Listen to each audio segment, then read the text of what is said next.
So today I will be describing an activity that will help teach children in the 2 to 6-year-old range how to catch a ball, specifically looking at the cognitive stage for a 3 or 4-year-old who is developmentally age appropriate. In this age range, we're looking to build the child's confidence levels, social skills, and emotional control, as well as imagination.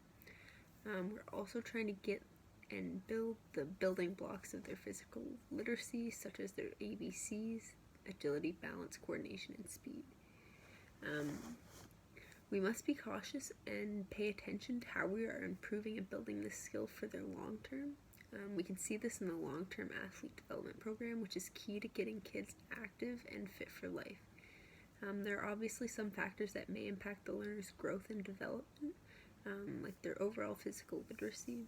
If they haven't been exposed to much or any physical activity, whether it be good play inside or out at this age, they may never become interested or involved, which can lead to a multitude of health issues later on in life, such as obesity or cardiovascular disease or many other things.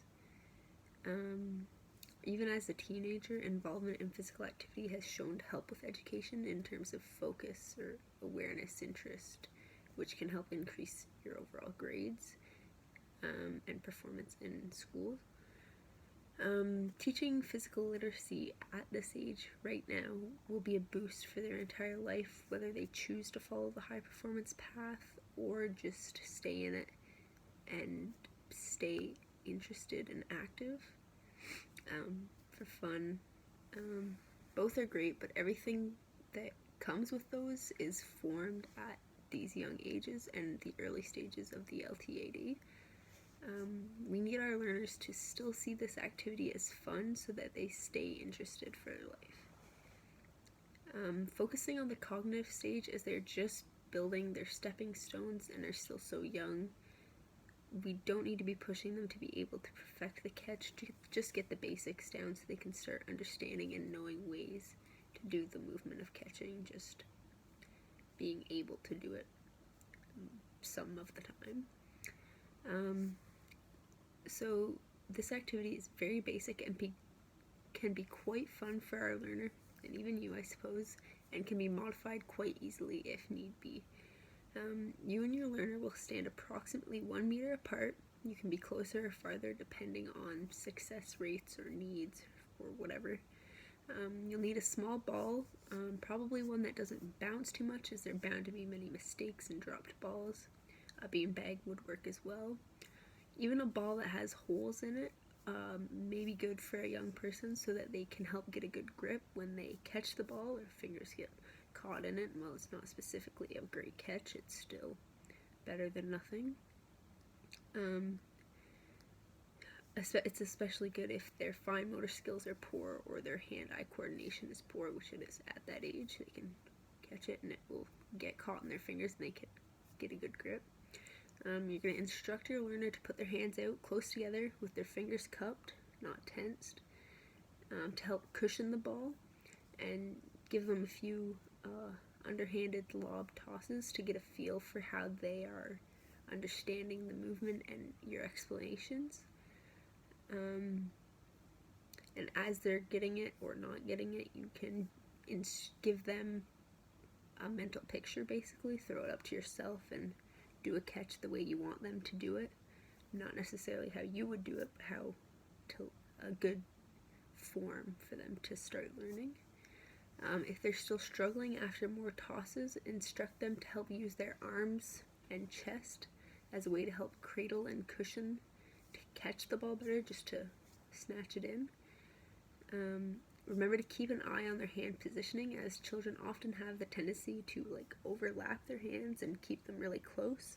They need to be outstretched and away so they have a bigger surface area and no bumps or ridges that the ball can shoot off of.